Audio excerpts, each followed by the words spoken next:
we are approaching the end of 2021, and as such, I feel it's appropriate that I make my list of my top 30 favorite roller coasters that I've ridden. These are the top 30 out of the 107 roller coasters I've ridden throughout the United States. Anyways, let's start off with a couple of honorable mentions that could not make the cut. The first honorable mention is Mind Blower at Fun Spot America in Kissimmee, Florida.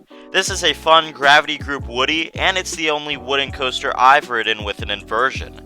However, it's definitely a rough coaster, which kind of took away from the experience. It's still a fun ride though, thanks to its layout. Another honorable mention goes to the Racer at Kings Island in Mason, Ohio. This classic dueling PTC Woody still holds up almost 50 years later, but I think a large part of that is that it was partially retracked.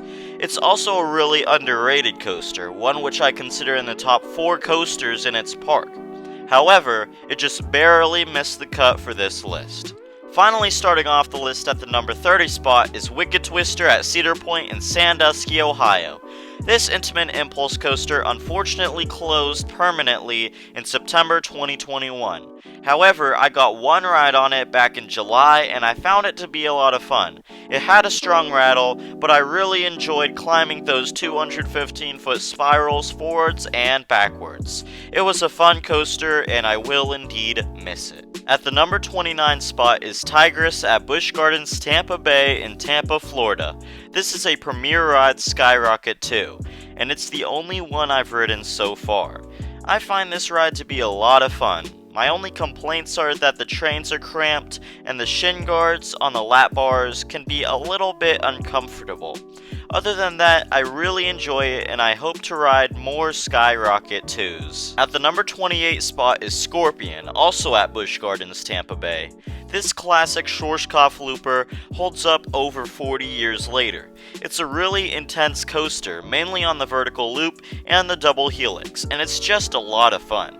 I have found it to be a little jerky in the past, but I didn't really find that to be the case on my most recent ride, which was in the front row. I'm sure I'll ride this again in the future to see if my opinion changes at all. At the number 27 spot is Afterburn at Carowinds in Fort Mill, South Carolina. This B&M invert has a pretty similar layout to that of another invert that's ranked a little higher on this list. However, one element that stands out to me on this ride is the corkscrew. It's such a quick and whippy element on this coaster, maybe even a little too quick and whippy. But overall, this ride is a fun invert and I consider it to be one of my favorite inverts. At the number 26 spot is KUMBA at Busch Gardens Tampa Bay in Tampa, Florida. There's so much to love about this classic B&M looper. The color scheme, the constant station waits, the intensity, especially in the back row, how close it gets to the grass before the final brake run, and more. It's a genuinely fun coaster, and it's a Busch Gardens classic. I'm so glad this coaster still holds up almost 30 years later as one of the best B&M loopers out there. At the number 25 spot is the incredible Hulk coaster at Islands of Adventure in Orlando, Florida. I'd say the main thing separating this B&M looper from KUMBA in ranking is the launch and the theming. Although the launch is only 40 miles per hour, it's a fun and intense launch. The theming is really well done on the ride as well. The ride experience as a whole is what I would describe as fun and intense, and that's why it gets the number 25 spot on this list. At the number 24 spot is Rock 'n' Roller Coaster at Disney's Hollywood Studios in Lake Buena Vista, Florida. The fact that an old school Vekoma looper can rank above 3 elite B&M loopers is impressive, and I believe Disney has done a great job maintaining this classic ride. It's a pretty smooth coaster, especially for an old school Vekoma looper. It has been running a little rough these days, but it's not much worse than a classic B&M looper. Also, the launch on this ride is intense. Even though I've ridden a hydraulic launch coaster that goes more than twice the speed of this ride, I always find this ride's LSM launch to be intense. I also love the theming and the soundtrack on this ride. All of these things make up the best coaster in all of Walt Disney World, or at least that is until Tron opens up. At the number 23 spot is Hollywood Rip Ride Rocket at Universal Studios Florida in Orlando, Florida. Talk about an unusual yet great coaster. This Maurer X-Car coaster has a vertical lift but lacks a vertical drop. It has no inversions, but it has a non-inverting loop. There are also countless mid-course brake runs on the ride. Plus, the coaster is unusually rough. Not to mention, this ride has such an unusual name. Hollywood Rip Ride Rocket? What's that supposed to mean? So, you're probably wondering why this coaster deserves the number 23 spot on this list. I find a lot of the elements on this ride to be fun. For instance, there's a lot of ejector airtime, which is something I really look for in coasters. There's also some intense elements on this coaster. Plus, I really enjoy the feature of being able to choose a song to listen to on the ride. I find that to be very unique. Those are the reasons I like this unusual coaster enough to rank it at this spot. At the number 22 spot is Daredevil Dive at Six Flags Over Georgia in Austell, Georgia. I cannot give much of an opinion of this ride since I literally have not ridden it since I was 8 years old. Also, you will not see any more of the coasters at this park on this list since I was too short to ride the B&Ms and all of the other coasters I rode here were pretty bad. However, I remember really enjoying this Gerstlauer Eurofighter and thinking it was a crazy ride, especially since it is one of only a couple coasters I've ridden with a beyond vertical drop. At the number 21 spot is Montu at Busch Gardens Tampa Bay in Tampa, Florida. This is such a great B&M invert, especially considering my last ride on it at night when it was absolutely hauling. There are a lot of intense elements on this coaster, and it's just a lot of fun. This is yet another Busch Gardens classic. At the number 20 spot is Valravn at Cedar Point in Sandusky, Ohio. Honestly, this would be my favorite of the two B&M dive coasters I've ridden if it wasn't for the vest restraints, since this coaster has a great layout. The vest restraints aren't bad or too tight, but they do restrict the airtime on this coaster. If I could have gotten some more airtime on this ride, I would have ranked it a little higher. Nevertheless, it's a really fun dive coaster. At the number 19 spot is SHEIKRA at Busch Gardens Tampa Bay in Tampa, Florida. I consider this B&M dive coaster to be better than Valravn since the restraints allow for a greater sense of airtime. This also used to be my favorite ride, or at least my favorite coaster, in the park due to its crazy 200-foot dive drop. However, there is another coaster at this park that ranks higher on this list, but I'll get to that a little later. At the number 18 spot is Tennessee Tornado at Dollywood in Pigeon Forge, Tennessee. Who knew that an aero looper could be so elite? This ride is basically the definition of short but sweet.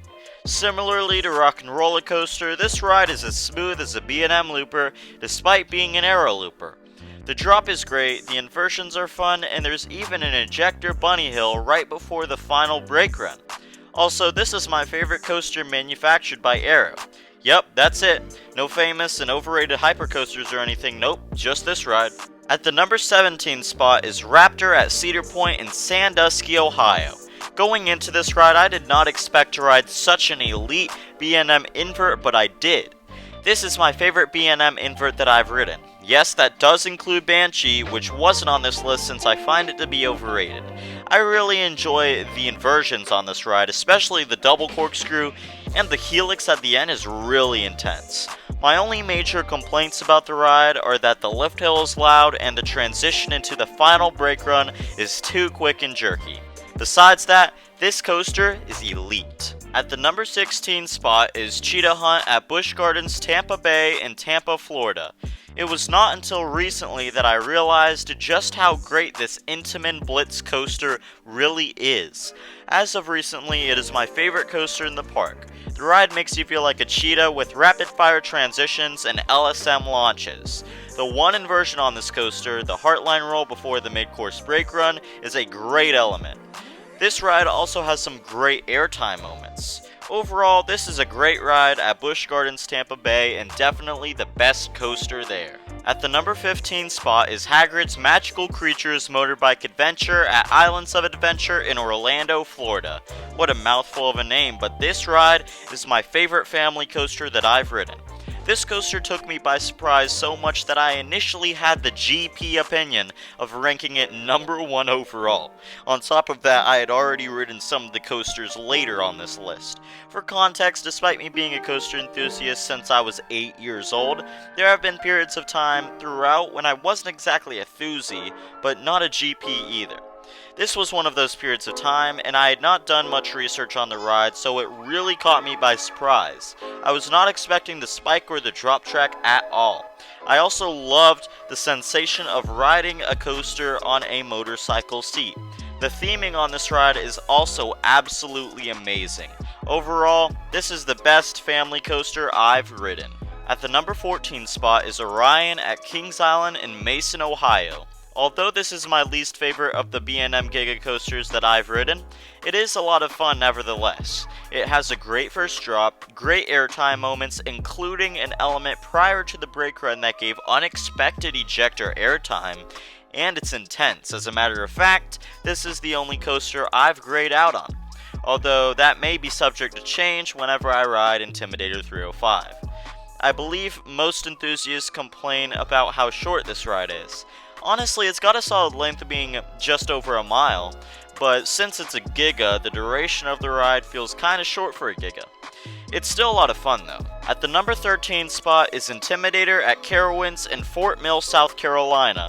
I feel like this B&M hypercoaster gets too much hate for the harsh trims, and even though the trims are harsh, this is such a great ride in the back row. I got one ride on it in the very back row, and I was pulled down the first drop as well as each airtime hill. This ride is not the best B&M hyper I've ridden, but it's still a lot of fun. At the number 12 spot is Diamondback at Kings Island in Mason, Ohio. This B&M hypercoaster is also a lot of fun, and it's one of the best ones out there.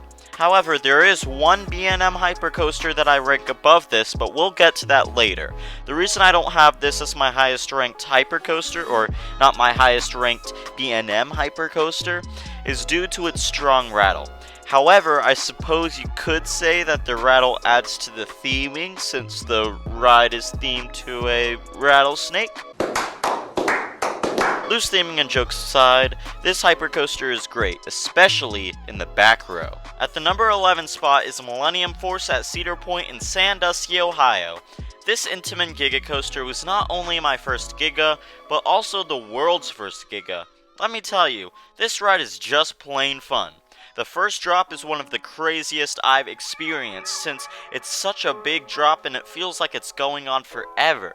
The ride feels like it picks up so much speed before it even gets to its max vertical angle of 80 degrees. The rest of the ride is just fast-paced turns, overbank turns, and airtime hills. It's such a fun and classic Cedar Point coaster. At the number 10 spot is Copperhead Strike at Carowinds in Fort Mill, South Carolina. What is there not to love about this Mack Rides launch coaster besides the weak launch? This ride is just the full package in such a compact piece of land. It has tons of hang time, ejector airtime, and fast-paced transitions. This ride also caught me by surprise at how great it is, and I did not expect to rank it as high as I do. At the number 9 spot is Thunderhead at Dollywood in Pigeon Forge, Tennessee. This GCI wooden coaster has gone through a lot of change throughout the times I've ridden it. When I first rode it in June 2017, I found it to be pretty fun but also rough. When I rode it again in October 2020, I found it to be smoother than I remembered and overall more enjoyable. I believe this is due to a partial retracking of the ride prior to my visit. Although this ride has a twister layout, it has a lot of fun airtime moments. The ride also maintains much of its speed and pacing throughout the ride, which I really appreciate. All of these things make it one of the best rides in the park. At the number 8 spot is Mystic Timbers at Kings Island in Mason, Ohio. This is definitely my favorite GCI wooden coaster and one of my favorite woodies overall. I find this ride to be very similar to Thunderhead in quality, but I like the theming of this ride, which has caused me to rank this a spot higher. Rather than a twister layout, this ride has an out and back layout that's filled with airtime moments, and like Thunderhead, the pacing on this ride is also phenomenal. My only complaint with this ride, I'd say, is it's shorter. It feels shorter in duration than Thunderhead. But like I said, I feel like the theming and just the overall ride experience, both of those make up for that, which is why I give this ride the number 8 spot on this list. At the number 7 spot is Mako at SeaWorld Orlando in Orlando, Florida. That's right, Mako is my favorite B&M hypercoaster. I know it's probably a bit of a controversial opinion, but I have reasons for this. This ride is really smooth. It has so many great floater, ejector, and flowjector airtime moments, and it's even a little intense on the hammerhead turn. Night rides on this coaster also seem to always be hauling, especially if it's in the back row. Also, this was my first ever hypercoaster, and for multiple years, it was the tallest and fastest coaster that I had ridden. Now I've ridden multiple taller and faster coasters, but this is still a great one, nevertheless. At the number 6 spot is Maverick at Cedar Point in Sandusky, Ohio, which I'm sure is probably Tom Cruise's favorite roller coaster. But Intamin's debut Blitz coaster proved to be a really impressive one when it opened in 2007. It's wild how Cedar Point spent so many years trying to break records for their coasters, and then they made a coaster that was short in height, only being like 100 feet tall, but crazy in experience. There's rapid fire transitions all throughout the ride, the inversions are great, the beyond vertical drop is crazy, especially in the back row, which I actually rode this coaster in the back row. And the Camelback gives some crazy ejector, even though that ejector is restricted by the restraint. And it's just overall an amazing Blitz coaster. At the number 5 spot is Fury 325 at Carowinds in Charlotte, North Carolina and Fort Mill, South Carolina. To any new enthusiasts watching this video who are confused, the park and its coasters are located on the border of both of the Carolinas. Anyways, this B&M Giga Coaster is my favorite Giga Coaster that I've ridden for sure. It's also one of the few rides I prefer in the front row rather than the back. When I got my first ride on this in the front row, I was absolutely blown away. The first drop is great, the speed and pacing is phenomenal, and the airtime is great, and it's just such an elite coaster, which is why it's in my top 5. It was also my 100th coaster credit, and I'm so glad it was because it's definitely a worthy 100th credit. At the number 4 spot is VELOCICOASTER at Islands of Adventure in Orlando, Florida. This Intamin Blitz coaster is so elite on so many different levels, and it seems to get better with every single time I ride it. Not only is the ride phenomenal, but the theming is amazing as well throughout the queue and during the ride. And the ride has so many great elements with great airtime and hang time moments. I always look forward to riding this during my visits to the park, and I definitely consider it to be the best ride in its state, or at least it is until Iron Gwazi opens. At the number 3 spot is Lightning Rod at Dollywood in Pigeon Forge, Tennessee. I have not ridden this coaster since its prime in June 2017, so it's pretty difficult to judge this ride accurately. However, I do remember this ride being absolutely crazy and out of control. The launch is great, the speed and pacing is phenomenal, and there are so many great ejector airtime moments. The quadruple down on this coaster has gotta be one of the craziest coaster elements I've experienced. Yet again, I have not ridden this coaster since it was completely wooden, so I'd have to check it out again at some point to see how it is now, with parts of the ride now having steel track. At the number 2 spot is Top Thrill Dragster at Cedar Point in Sandusky, Ohio. And this Intamin Accelerator coaster just so happens to be my tallest and fastest roller coaster credit to date. As its name suggests, this ride is indeed top thrill. Although it was difficult to get a ride on this due to its constant downtime, my one and only ride on this was such a memorable experience. Hearing the tire screech sound effect and launching from 0 to 120 miles an hour in 4 seconds on that hydraulic launch is one of the craziest feelings ever. Climbing up and down the top hat is such a great sensation as well. This ride was the craziest 17 seconds of my life, which is why I rank it so high on this list. So what could be above Top Thrill Dragster on this list? Come on guys, it's literally so obvious by now. At the number 1 spot is Wacky Worm at Adventure Landing in Jet. Okay guys, for real this time. At the number 1 spot, my favorite roller coaster that I've ever ridden is Steel Vengeance at Cedar Point in Sandusky, Ohio. I am led to believe that Rocky Mountain Construction went all out and manufactured the perfect roller coaster. To go into depth on this ride would take too long, so go watch my review on it. I'll leave a card in the corner of this video. Anyways, this coaster just has the greatest abundance of crazy airtime moments ever, and it has some of the craziest inversions I've experienced on a coaster. This ride is the most elite coaster out there that I've ridden, and probably the most elite coaster in the world. Anyways, those are my rankings for my top 30 favorite roller coasters that I've ridden. If you haven't already, be sure to like this video and subscribe to my channel for more coaster content with post notifications on so you can get the latest updates on my channel. If you have any other video ideas, be sure to leave a comment in the comment section below. I'll see you guys in the next video.